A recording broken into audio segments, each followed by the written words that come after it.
montei várias empresas na área de nutrição animal, não minhas, mas empresas onde eu era profissional ou contratado. E em 2008 eu resolvi criar meu próprio caminho, montei a Auster. Nosso trabalho hoje é entender o cliente, entender quais são os fatores limitantes para a produção dele, ir até lá e trazer a tecnologia que é mais apta a tirar aquele fator limitante e elevar a produtividade. Nós temos que continuar crescendo assim mais 6, 7 anos para atingir a dimensão de uma oferta pública, do famoso IPO, que é o nosso objetivo central. Olá, pessoal, este é mais um Fala Carlão, e o Fala Carlão, você já sabe, é sempre na prateleira de cima do agronegócio brasileiro. E hoje eu tenho a honra de receber aqui um prateleiraço de cima, eu estou falando do Paulo Portillo. O Paulo é o seguinte, ele é sócio da Auster Nutrição Animal, mas o homem é agrônomo, formado na Exalc, na turma lá de 93. Portanto, eu tenho a obrigação de mandar um abraço aqui para o André Dias, lá da DEAL, que ele sempre fala, Carlão, quando você entrevista um ex-aluno da Exalc, você não deixa de falar da DEAL. Então, já está falado aqui também. O Paulo é um daqueles fora de séries que, aos 51 anos de idade, já fez muita coisa, e é um pouquinho disso tudo que ele já fez, que, a propósito de falar do resultado extraordinário que a Auster encerrou agora no ano de 2021, a gente vai falar de tudo isso e mais um pouquinho. Ô Paulo, em primeiro lugar, muito obrigado pela sua presença, obrigado pelo seu tempo aqui para a nossa conversa, esse nosso bate-papo aqui no Fala Carlão, viu? Carlão, eu que agradeço a oportunidade de falar contigo, de falar com seus espectadores. Para mim é um grande privilégio estar no seu programa, falando sobre o agronegócio brasileiro, que é uma pujança dentro da nossa nação, e falar um pouquinho sobre a nossa vida, a nossa carreira, a nossa empresa. Para mim é um grande... Ô Paulo, deixa eu te falar uma coisa. Aqui, eu sempre já te apresentei aqui como um empresário, um empreendedor, você é o CEO da Auster, mas ninguém nasce CEO de nada aqui. Eu gosto de pôr sempre uma régua aqui e definir. Todo mundo tem uma história para contar, porque, geralmente, as histórias de sucesso do dia para a noite demoram uns 30 anos para acontecer. Então, eu queria que você falasse um pouquinho onde você nasceu, quais foram os valores que você traz, vamos de berço, vamos dizer assim, do seu pai, da sua mãe, o que a sua família te ensinou, o que esses primeiros passos da sua vida, como é que eles te colocaram nesse rumo que você se encontra hoje? Bom, muito obrigado novamente, né? Para mim é um privilégio poder falar da minha família, poder falar da minha história, é até emocionante. Eu venho de uma família de São José do Rio Preto, eu nasci em São José do Rio Preto, meu avô, meu bisavô, minha mãe, são todos de lá, participaram da fundação da cidade há muito tempo atrás e começaram a vida lá com um pedacinho de terra, uma enxada e umas mudas de café, né? Isso no século XVIII. A família foi muito bem, cresceu. Meu avô foi um dos primeiros moradores ali de São José do Rio Preto e cresceu no agro, né? E eu cresci numa família, minha mãe se casou, meu pai era imigrante espanhol, primeira geração, chegou aqui mais pelado ainda, né? Porque chegou 2 vezes depois de nascer pelado, chegou aqui também, família sem nada para falar nem bom dia no Porto, né?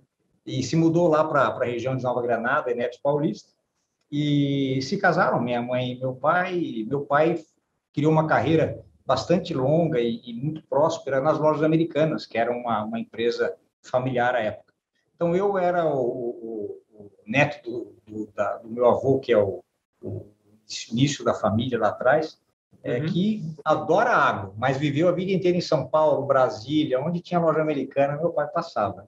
Entendi. Eu tive o grande privilégio de voltar a São José do Rio Preto e cuidar da propriedade da família quando eu tinha 15 anos de idade, e começar a aprender o tanto que é dura a vida de quem produz, né? Produzir não é fácil. Nós tínhamos lá um pouquinho de laranja, tinha um gadinho de leite, pouca estrutura, pouco capital e muita dificuldade. Começar foi muito difícil. Nesse momento, eu falei, eu quero estudar agronomia porque eu quero agora aprender de verdade o que tem que ser feito, né? Não ficar tentando aqui, tentando ali, mas fazer isso com propriedade. E aí eu fui estudar na Exalc, passei no vestibular e mudei aqui para Piracicaba, me formei lá e comecei a dar consultoria no 5º ano de faculdade já, como consultoria técnica em nutrição animal. E a coisa começou a funcionar e bem, né? Ficamos muito felizes. E nesse caminho da consultoria, eu acabei esbarrando numa empresa chamada Holland Genetics, que era uma empresa de melhoramento genético em gado bovino, que eu tive o privilégio de montar no Brasil, se não me engano, em 94, 95, mais ou menos. E a Holland Genetics fez uma aquisição logo que chegou aqui no Brasil, pouco tempo depois. Adquiriu a Lagoa da Serra. Foi o carrapato comprando boi, sabe?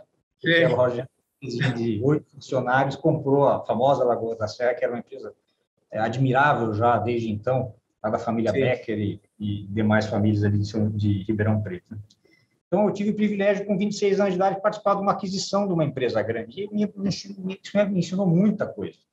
E, a partir daí, eu fui mais para o lado da administração. Eu estudei na GV aqui, 2 faculdades no exterior, e montei várias empresas na área de nutrição animal, não minhas, mas empresas onde eu era profissional ou contratado. E, em 2008, eu resolvi criar meu próprio caminho. Montei a Auster.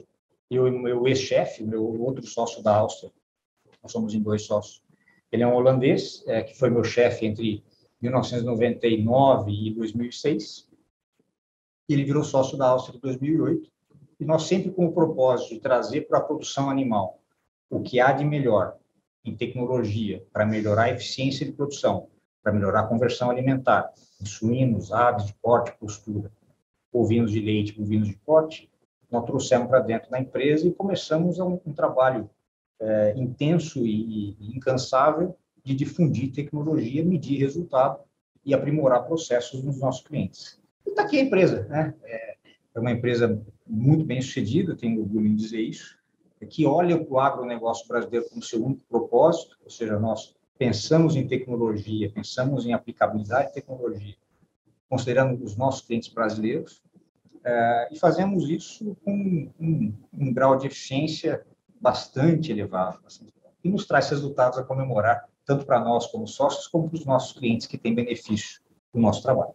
Pois é, se eu andei xeretando direito as coisas aí de vocês, me parece que vocês inauguraram uma fábrica em 2018, e desde a inauguração dessa fábrica, vocês meio que dobram de tamanho a cada 4 anos, é isso mesmo? Como é que faz isso? Explica aí para nós. Na realidade, nós fizemos a nossa fábrica em 2012, nós ampliamos ela em 2018. Ela começou pequenininha e foi crescendo à medida que a empresa cresceu. Sim, exatamente isso. A cada 4 anos, a Auster dobra de tamanho. Não vou te dizer que é sorte, né, Carlão? Porque não é. É muito trabalho. É sorte pra caramba, né? É sorte e trabalho, né? Quanto mais trabalho, mais sorte tem, né?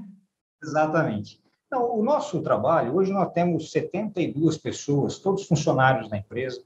No campo, desses 72, tem mais de 20 com mestrado e doutorado em nutrição animal e produção animal. Então, o nosso trabalho hoje é entender o cliente, entender quais são os fatores limitantes para a produção dele, ir até lá e trazer a tecnologia que é mais apta a tirar aquele fator limitante e elevar a produtividade, Isso, em momentos difíceis, como nós estamos vivendo, de custo altíssimo, etc., é muito importante. Se você não trabalhar a eficiência à medida que o custo sobe, a vida fica muito mais difícil do que já seria nesses tempos desafiadores.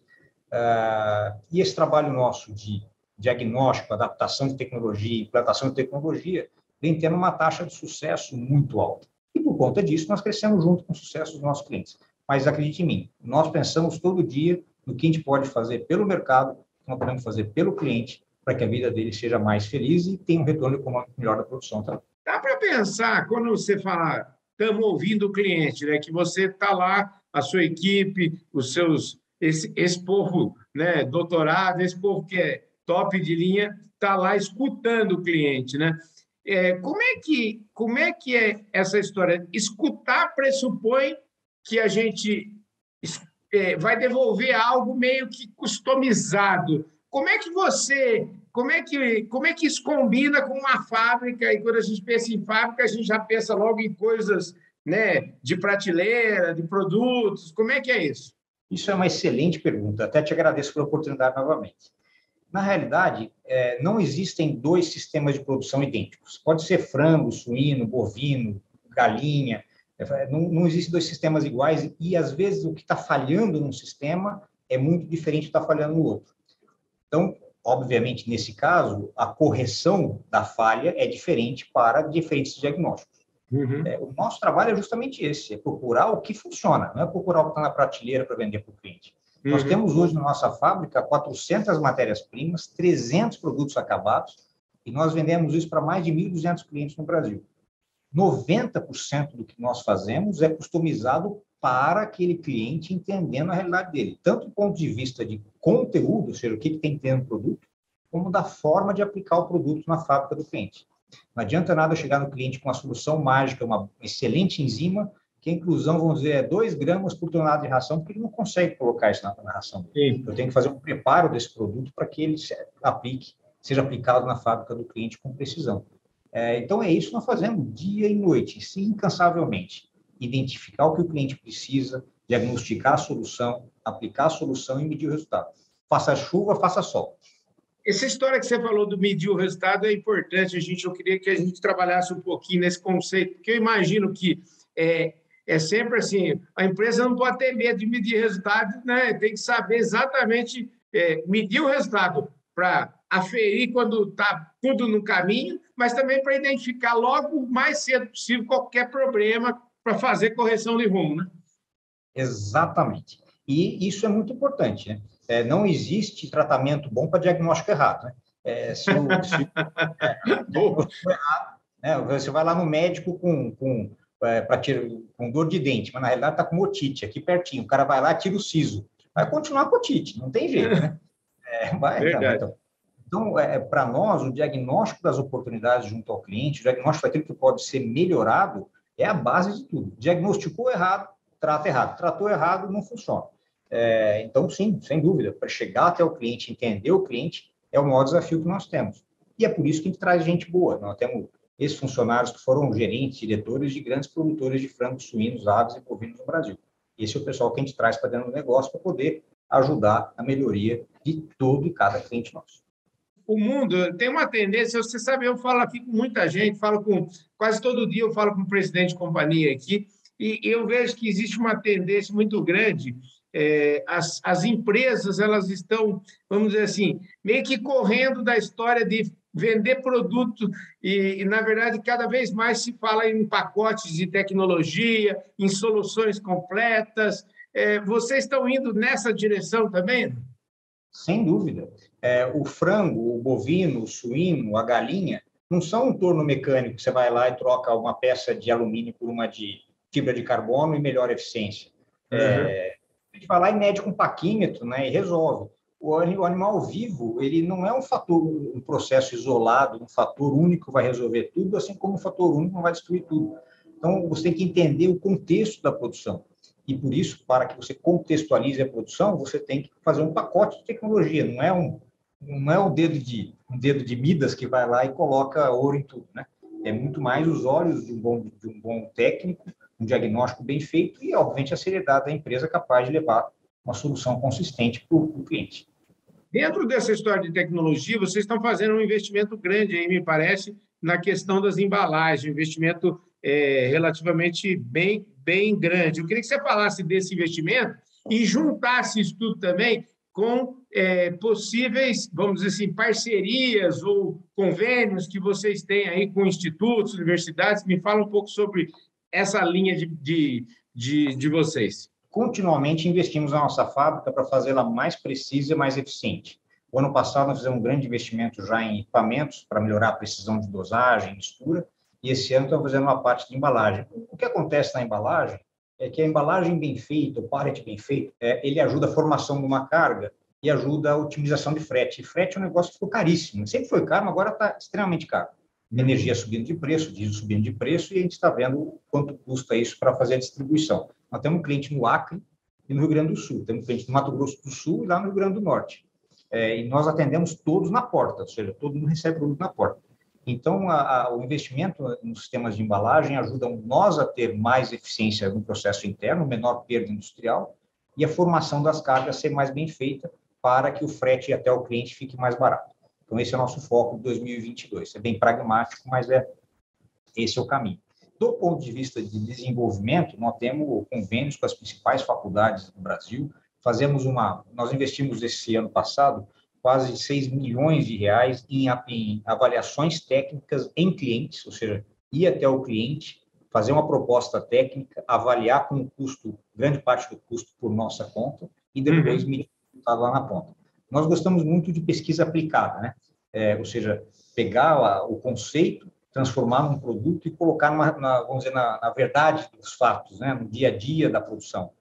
Uma coisa é se pegar um franguinho, ou uma vaquinha, ou um suíninho, numa gaiolinha metabólica, limpa, estéreo, e falar, beleza, funciona aqui. Outra coisa é colocar ele junto com os amiguinhos lá, né? 30 mil frangos, um suíno com outros 10 mil suínos, e essa é outra realidade. Então, nós preferimos desenvolver conceitos e analisá-los no cliente, na realidade do cliente, na maneira como ele toca o negócio dele. E aí, medir o resultado, ver se vale a pena, ótimo, comemorando juntos. 90% das vezes dá bom resultado, e às vezes não funciona, faz parte da vida. Pesquisa tem isso, né? Se tivesse a certeza absoluta da resposta, não precisava pesquisar. Pois é, verdade. Escuta, a gente está seguindo aqui para o nosso... A conversa aqui, o Fala Carlão é assim, ela passa voando, rápido. Eu prometo que se você tiver tempo, você pode voltar aqui mais vezes ainda, viu, Paulo? Para a gente seguir aqui, eu queria que você me falasse um pouquinho hoje, você já deu uma pista aí do pessoal, vamos dizer assim, da linha de frente aí, você falou de 72 colaboradores aí, tudo. Eu queria que você me falasse o conjunto da obra, onde é que está a sua fábrica, quantas pessoas vocês empregam aí. Aliás, eu estou usando aqui a camisa da Employer, quero mandar um abraço para o meu amigo Marcos de Abreu. A Employer, viu, uma empresa de 35 anos que trabalha fornecendo, principalmente para as cooperativas, para grandes companhias, trabalho temporário. Você sabe que de trabalho temporário em temporário tem gente que ganha o sustento a vida toda trabalhando dessa forma. Então, ela contribui enormemente aí para o agronegócio brasileiro. Eu queria agradecer a Employer. E eu queria que você falasse um pouquinho desse tema, que é um tema ligado, inclusive, com pessoas, né? Você já deu uma pista, empresa, vamos dizer, empresa parede e máquina. Se não tiver pessoa, a gente não resolve nada, né, Paulo? Sem dúvida, Carlão. O Titanic não tem culpa de estar na direção errada, no lugar errado e batendo mais. Tinha alguém no leme ali tomando decisão nesse caso, bem errado. Não, sendo 212 pessoas na empresa, aqui dentro da fábrica, aqui, são 138. Nosso ambiente de trabalho é muito simples, é em Hortolândia, aqui perto, próximo de Campinas, uma área construída de 18 mil metros quadrados hoje, o que há de mais moderno em termos de conforto para as pessoas e comunicação nós temos colocado aqui dentro. É uma pena que não dá para mostrar, mas nossa empresa não tem parede, não tem divisória, é tudo aberto, não há nenhuma divisória, e mesmo as salas de reunião são vidro. Não sei se você está vendo, tem um vidro aqui atrás, é o fim da minha sala. É um vidro, tudo aberto. E nós tentamos cultivar aqui da melhor forma possível um espírito de participação, de comemoração e de obtenção de resultados profissionalmente adequados. Enfim, nós queremos fazer das pessoas o foco da empresa. Quem determina o resultado é a inteligência humana e a capacidade de transformar. E isso nós queremos cultivar até o limite do possível. Ô, Paulo, eu vi aqui algumas palavras que me chamaram a atenção aqui, que nos slogans, no vídeo que eu assisti da sua companhia. Primeiro delas é precisa e ágil. Gostei disso. E depois, inovadora e surpreendente. Eu queria que você pegasse essas 4 palavras, juntasse com os valores da sua companhia e fizesse seus comentários aí finais, como é que trabalhar na Auster, como é que é ser sócio da Auster. E também aproveito de quebra para perguntar um pouquinho de futuro. Depois que você falar das palavras, eu quero falar um pouquinho com você ainda sobre... Quero que você pegue a sua bola de cristal para fazer um exercício aqui. A Auster, para mim, é um sonho trabalhar aqui. Eu trabalho aqui todo dia e até durante a pandemia trabalhei todo dia aqui de máscara e, enfim. A Auster é inovadora porque ela entende o cliente. E quando ela entende o cliente, ela busca, no que há de tecnologia mais apta, inovar no atendimento, né? Ela é ágil porque ela é capaz de colocar um produto no Acre em uma semana. E é capaz de colocar um produto novo no cliente nosso no Acre em uma semana. Então, nós tentamos nos adaptar à mesma velocidade dos fatos da criação. Não adianta eu chegar com a solução para um frango que vive 40 dias, 50 dias depois, né? Imagina, o frango vive 45 dias. Aí você vai lá e chega com a solução depois que ele virou coxa de frango lá no abatedor. Não adianta mais fazer isso. Então, nós temos que ser ágeis. Mas também não adianta ser ágil, rápido, inteligente, inovador e entregar um produto todo para o cliente, né? Tem que entregar o produto preciso, ágil e preciso. Então, essas duas coisas são muito importantes para nós. Enfim, não queremos que as nossas ideias estejam nos nossos produtos consistentemente e que eles sejam capazes de resolver o problema que o cliente enfrenta. Maravilha. Ô, Paulo, deixa eu te falar, pelo seu histórico de empreendedor e pelas empresas que você já passou e já, vamos dizer assim, já saiu, já vendeu, enfim, são todas empresas hoje que o mercado reconhece aí. Eu queria saber que futuro que você vê na Auster. A Auster acabou esse ano aí, como o Paulo falou, faturando 371 milhões de reais aí, fechou o ano passado, com um crescimento bastante importante, bastante significativo, crescimento de 25% em relação ao ano anterior.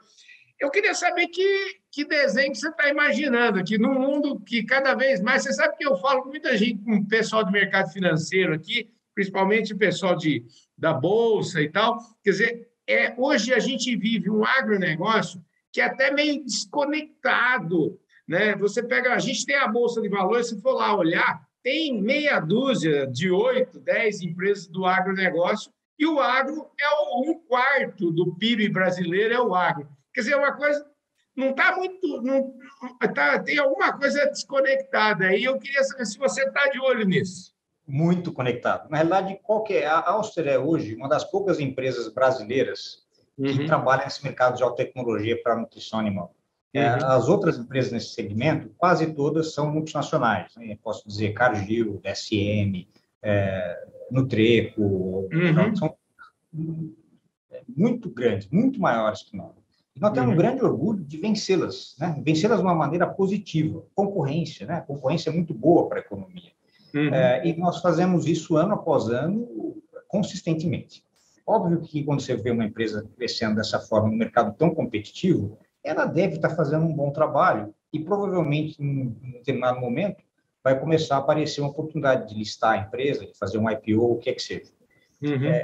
A nossa limitação é que nós temos que continuar crescendo assim mais 6, 7 anos para atingir a dimensão de uma oferta pública, do famoso IPO, que é o nosso objetivo central. E nós gostaríamos muito, sem nenhum ufanismo, de ter uma empresa de tecnologia e nutrição animal brasileira na Bolsa. Por quê? Não porque o ufanismo é brasileiro, não, porque olha o mercado brasileiro, entende o produtor brasileiro, se concentra em resolver os problemas do país, né, e não os problemas da Indonésia, da China, da Índia. Palavras, a atenção focada no mercado nacional, para nós, pode ser um diferencial estratégico muito importante. Esse é o nosso plano central, o nosso futuro é caminhar na direção de uma oferta pública. Para isso, nós vamos tentar também adquirir alguma empresa para poder aumentar a massa crítica e transferir para a empresa adquirida nosso know-how de gestão e tecnologia. E a partir daí o mercado manda, né? Eu concordo contigo que tem um descompasso, o agro brasileiro sustenta uma grande parte do PIB, e cá entre nós, dificilmente anda para trás, né? Ou seja, ele não apenas sustenta, mas sustenta caminhando para frente. Nós ensinamos o mundo a produzir carne, leite, ovos, frango e suíno, e vai na bolsa lá, é muito pouco negócio que tem no agro e muito menos ainda relacionados à produção de proteína animal. Acho que nosso caminho natural é esse, e esse é o nosso foco primário, chegar no momento que a gente possa ir para a bolsa com o Auster.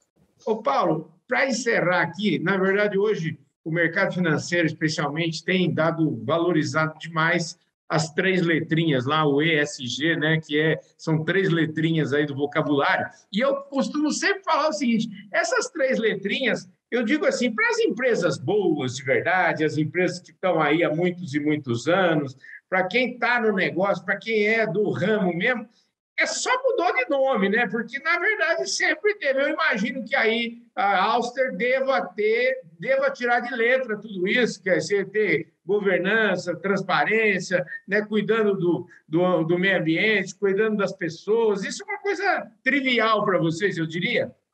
É trivial, não, e isso não é nem trivial, é basilar. Sem isso, o resto não fica em pé. Vamos dizer, olha, Social Áustria tem projetos de auxílio a entidades que apoiam pessoas carentes e partes da sociedade menos privilegiadas que nós. Nós temos na Áustria mais mulheres que homens trabalhando, é um negócio que eu fico feliz da vida, mas aqui no escritório tem mais mulheres. Nós temos mais gerentes mulheres que gerentes homens, que é raríssimo isso, né? Isso mesmo, principalmente no agro. E todo o nosso trabalho tem foco ambiental. Por quê? Quando a gente faz com que um frango, um suíno, uma ave, um bovino produza mais com o mesmo input, com a mesma energia, a mesma ração, você elimina um dejeto, você diminui o impacto ambiental da produção por um aumento da eficiência. Sim, nós temos selo verde em quase tudo que nós fazemos. E, para colocar a última palavrinha lá, nós somos uma empresa que é auditada por auditores independentes de grande porte desde o dia que nasceu.